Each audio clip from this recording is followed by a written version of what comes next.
So before we start the forum, since we want to acknowledge publicly that this is an incredibly nuanced topic, and in no way do we as a board of UC have all the answers, and we want to make it clear that we're not experts. We've done a lot of research, and with the help of our faculty sponsors and other people in our community, have put together what we hope will be an informative forum, which we all leave asking ourselves questions on how to improve our allyship and activism.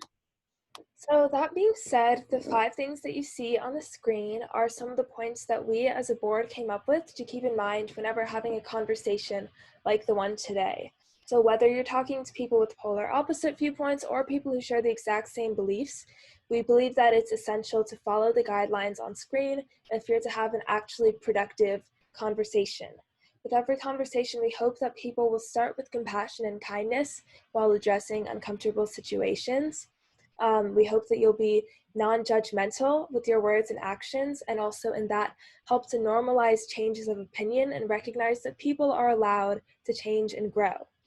Understanding and educating others is the most valuable and productive thing that can come out of discussion. And with that being said, it's important to remember to listen to others and allow for a two-way conversation. And then lastly, there's a lot of power in admitting that you don't know things or asking questions. So we don't know everything. I don't think any of us here know everything. So just keeping this honest, open dialogue. Mm-hmm. So we will do our best to follow these guidelines today, but this is a topic where you might leave feeling conflicted. So if you'd ever like to provide feedback on any event that we hold or anything that we're doing, always feel free to email us, and we'll put the email in the chat or DM us through Instagram. However, we hope that you leave feeling more empowered and ready to continue doing the important work you've already started doing by showing up. So thank you. So here we have a video about, oh, sorry. No, you're good. So kind of as an introduction to our first topic, performative activism, we're going to show y'all a short video where different people describe in their own words what performative activism is. And even though that this video kind of focuses on performative allyship, we really want to focus on the performative aspect of it because that's going to be super important for the rest of our conversation that we have today. Thank you, Rachel. Oops, sorry. We don't need fake people.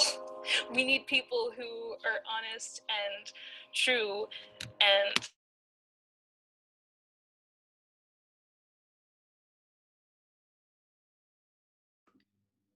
Lauren, I can't hear. Keep yourself unmuted. Sorry. Sorry, I'm a bit of a mess. Let me press play again. Thank you for telling me. We don't need fake people. We need people who are honest and true and can help us. Performative allyship is when, you go to all these happy events like gay pride, heck, even like a gay club, and you say, oh my gosh, I love LGBTQ people. And then, when the serious stuff happens and we need people out there like in the streets protesting or writing to senators, if you're not there too, then you're not really an ally to us. Performative allyship looks like reaping the benefits of queerness, like going to gay parades and then not sending me a text when horrific incidents like polls happen. This was especially something that I struggled with after the horrific and violent incident that occurred in Orlando. I was really struggling to breathe. I was viscerally shaken, and I had all these friends that I had planned to go to the Pride Parade with, and none of them texted me asking me if I was okay, and I think that's what performative allyship is. Performative allyship is doing something for showmanship and for credit. It's easy to retweet something that may give the idea that you're an ally, but being an ally means being able to engage, being able to act, and being able to listen. A lot of people stick to this hashtag activism. They'll post love is love, but if you're not doing anything to make that statement reality, then it's truly just 3 words. We need people who are there, on the computer and off of it. You have to be there for the good and the bad. You can't just be there when it's most convenient for you, because we don't have a choice.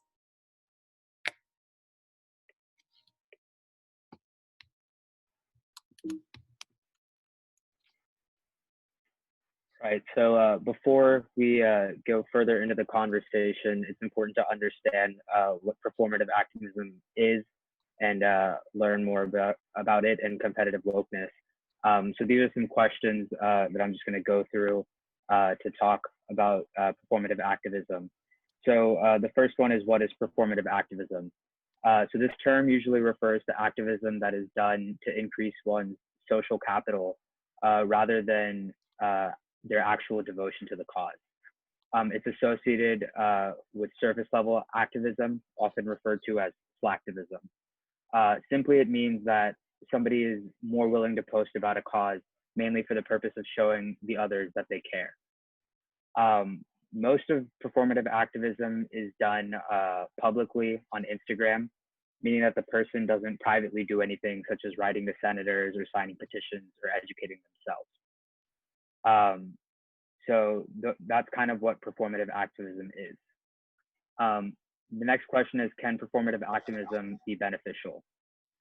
Since performative activism is spreading information, it can be beneficial in that way. However, it's important to understand that since misinformation can be spread very easily on social media, that can be harmful, which leads us into the next question about when performative activism is harmful. So in addition to the misinformation being spread on social media, this type of activism can be harmful to those who are being effective. So as we saw on Instagram, when there was the Blackout Tuesday movement on Instagram, it clogged up all of the useful information that was being spread with this black square. And it took away attention from where it was actually needed. And a lot of the time, social media is an echo chamber for those who have similar beliefs. So if the majority of your followers agree with you, then posting does more just to satisfy the confirmation bias than it does to change other people's opinions and minds on this topic. And then one kind of tangentially related, I guess, component of performative activism, but one that's also very prominent, is this thing called co-optation. And my understanding of it is it's sort of like appropriative activism. And this is, again, like Lauren was saying, it's a very complicated subject and we are in no way an expert on it. But this is just kind of a brief introduction into the general school of thought. So basically, when any social justice movement goes mainstream, it grows vulnerable to co-optation. And co-optation is defined as the taking or the assimilation of an entity into a larger group, which is not inherently a negative thing. Usually, though, movements are immobilized as they become part of the group or system that they initially sought to dismantle. And so most frequently, we see this with the kind of commercialization of a movement as corporations and or like the general public adopt beliefs or symbols of a social justice movement, perhaps with good intent, or perhaps to make a profit. Either way, corporate agendas sort of take center stage, and the voices of the movement's leaders, who are the people that are actually qualified to be speaking on the issues, those voices get drowned out and the movement loses its kind of pointedness and its focus. So co-optation's implications are very complex. While broader involvement in a movement can help further its agenda, co-optation sometimes dilutes the message of the movement and alters its meaning to the people or groups that it's advocating for. And the marginalized communities for which the movement was founded kind of lose control over the movement's direction. And they're sort of robbed of the autonomy that the movement initially gave them. So two kind of examples of this. One that's relevant now is the widespread usage of the Black Power fist by social media users, particularly non-Black social media users. And so this is problematic because an extremely important facet of the Black Power movement and what set it apart from other racial justice movements was its emphasis on Black self-reliance and its celebration of Blackness. So it advocated for the creation of all Black spaces in which African Americans could exist independently from, rather than in relation to, larger white society. So when non-Black social media users change their profile picture to the Black Power fist, they fundamentally misunderstand the purpose of the movement And furthermore, their usage of the symbol kind of alters its meaning for the Black community. The fist almost kind of, when it becomes a go-to image for anyone wishing to demonstrate their solidarity with African Americans, the fist kind of loses its power. And then another example, and this one's a bit more corporate, but a more corporate example of co-optation is the appropriation of the LGBTQIA rainbow plus rainbow, particularly during Pride Month. And this is kind of part of a larger phenomenon called rainbow capitalism. So companies will advertise the symbol both as a sign of their social consciousness and as a marketing gimmick, oftentimes releasing like limited edition items for the month of June. And in doing so, they really might help increase LGBTQIA plus visibility, but they also overlook the complicated history of Pride Month and its roots as a violent riot, one that was not only pro-gay liberation, but also pretty deeply anti-establishment. So rainbow capitalism really exploits the struggle of a marginalized group, and it presents an incomplete picture to the public of what constitutes LGBTQIA plus allyship. And to some extent, it diminishes the power of the rainbow symbol again, like we saw with the fist. And additionally, many of the establishments that are profiting off of the symbol actually employ very few LGBTQIA plus identifying individuals, or they don't really have support systems in place at their offices to address like any form of discrimination that those individuals may face. And yeah, so the primary, just to kind of sum up, the primary issue with co-optation is in its effect on the group that you're attempting to advocate for. So by taking symbols or beliefs and circulating them amongst the public without providing a kind of comprehensive education into the background of those symbols, you are fundamentally altering the relationship that a marginalized individual has with that symbol or belief, because you're diminishing its, for lack of a better word, its sacredness.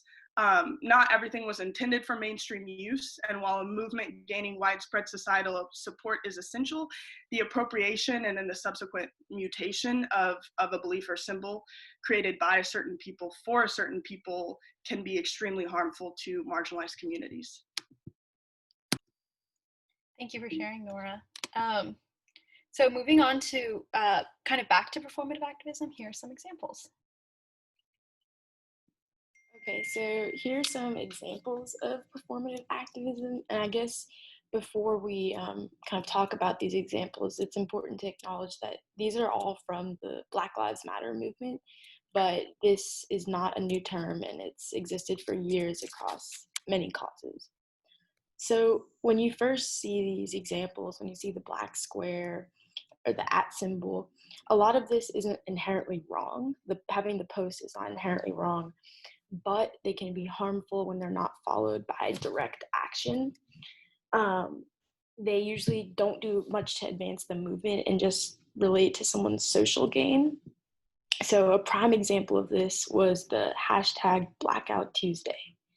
So over 24 million people posted that black square on the Blackout Tuesday, but less than 20 million signed the petition for George Floyd, and less than 10 million signed a petition for Breonna Taylor's justice. And I think it shows that while the action of posting a black square isn't inherently wrong, it almost blocks information from coming, important information and petitions and actions that are actually important for effective change. And another trend was when you had the @ symbol, when people would at people, their followers, and keep a trend going for the Black Lives Matter movement, which didn't do anything to really advance the cause. So, and I think that this is also, it's important that while these are all examples shown by, these are all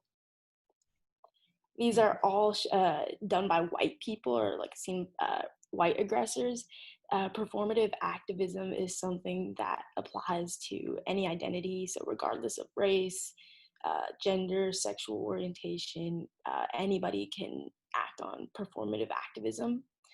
And so I think a good thing to help think about it is, before you post, ask yourself, am I posting for change? Am I posting to advance a movement? Or am I just posting for social gain? And if it's the former, Are you actually willing to do something outside of social media? Great. Thank you, Nina. So here's kind of an example. Yeah, so basically this chart here is effectively just a graphic illustration to kind of delineate the difference and the spectrum of different forms of activism or performative activism. And so you can see that on the left side there with the hashtag woke in that quadrant, it's more on the superficial end and it isn't necessarily driven for the reasons that would help advance the movement. It's very self-promoting and it's driven by the individual's desire to have a certain image of themselves or to have people perceive them in a certain way, which ultimately lacks in terms of contribution to the group or cause necessary.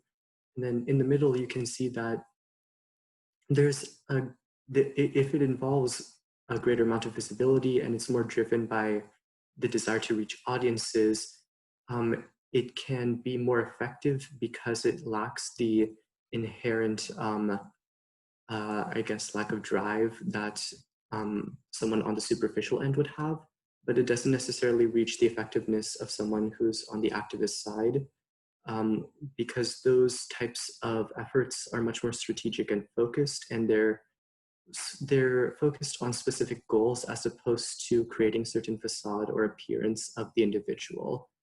And so, as I said, like their social concern is driven by various different factors, and that is one of the main delineating factors, because the ultimate effects in terms of what happens for a cause, in terms of what they're able to contribute for a cause.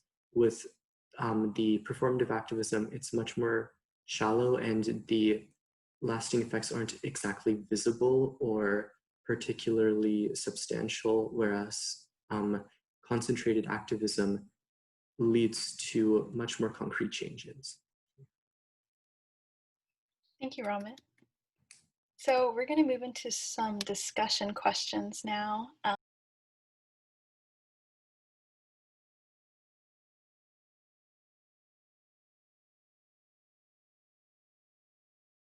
Okay, so defining competitive wokeness. So what is competitive wokeness?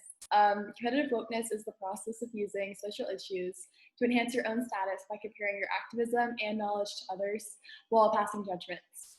Instead of focusing on the work that they can do, a competitively woke person focuses their attention outward and criticizes others for how they publicly contribute to social justice issues.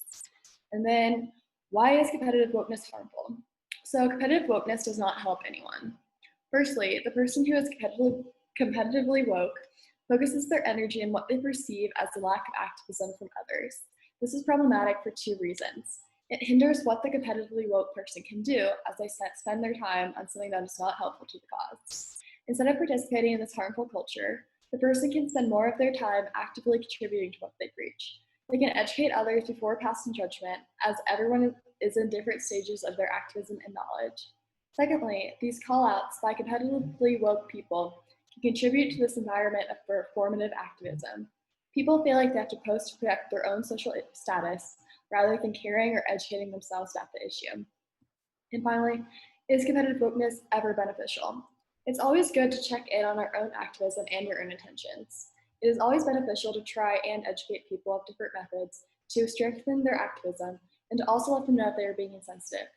However, it is not okay to let them know in such a way that you raise yourself and bring them down. Kindness rather than rudeness is the best way to share information about activism.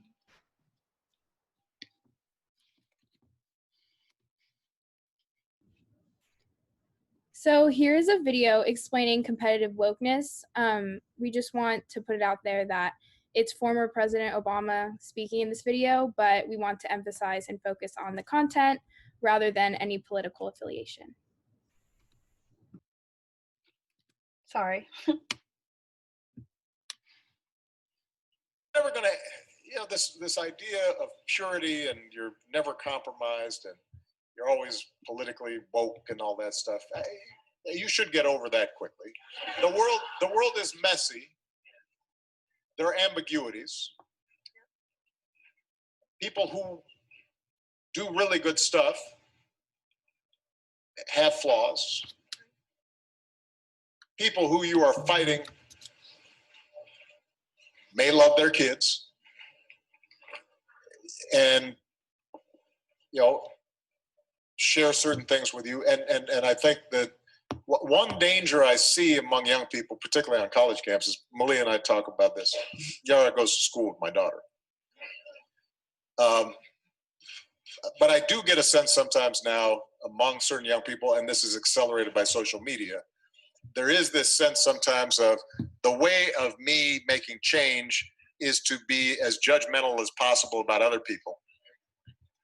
And that's enough.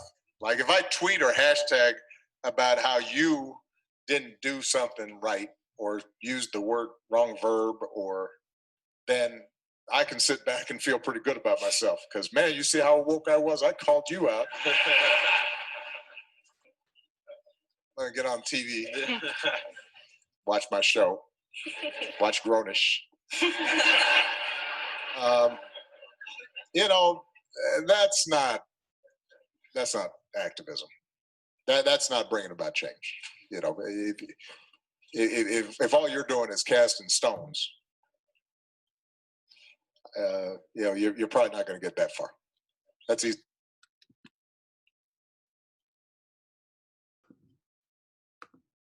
So call-out culture often goes hand in hand with competitive wokeness, and while it can be a positive tool used to amplify the voices of marginalized groups and call out those who say or do bigoted or insensitive things, it can also be toxic when it's used to quickly shame or embarrass people, deeming them irredeemable, bigoted, and not giving them a chance to grow or respond.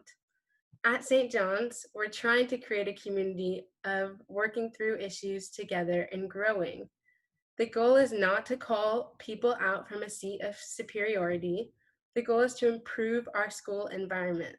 There's so much material out there about call-out culture, and we encourage you to learn more about it, and we'd be happy to share the resources with you after this forum. And now I'm going to turn it over to Rachel and Carolyn. Okay, so here are a few characteristics of competitive wokeness. First is making assumptions. So assuming that others do not care or are not activists because they haven't been in public about their beliefs is pretty unfair. So many times people do not feel like they need to vocalize their opinions on social media if they feel that they are making substantial change elsewhere. By passing judgments on to others in a way that diminishes their actions, those who are competitively woke only further encourage the environment of performative activism and don't actually contribute to the cause. So this particular example also shows the lack of faith in their audience and essentially tells the person that they cannot change. Instead of this, education and kindness to help others understand is a much more valuable path to take. Second is quantifying. So trying to quantify activism doesn't help anyone. These two people are both working towards the same goal, and it's a waste of energy to judge others because of personal beliefs that they haven't done enough. Additionally, we have different resources and skill sets to contribute, and it's not productive to get mad at others for not doing exactly what you are doing. So the third one is judging people for not knowing everything, like the example on the slide. We're all learning and growing, and a much more productive way to assist someone is to educate them and help them to understand a new topic, especially if they're working towards the same goal. Be patient and understanding instead of mocking others, and the results will almost always be more positive and productive. And the last one that we've identified is the failure to admit missteps in activism. We all make mistakes and we're all learning. However, if someone, especially a BIPOC, tells you you've done something offensive or insensitive, getting mad at them because you're more woke doesn't help the situation at all. Non-competitive woke people would instead do their own research and resolve to do better, or simply just apologize. The example shows that just because someone is educated about one topic doesn't mean that they're an expert in all of them, and it's extremely insensitive to assume that all minority groups face the same issues or experiences.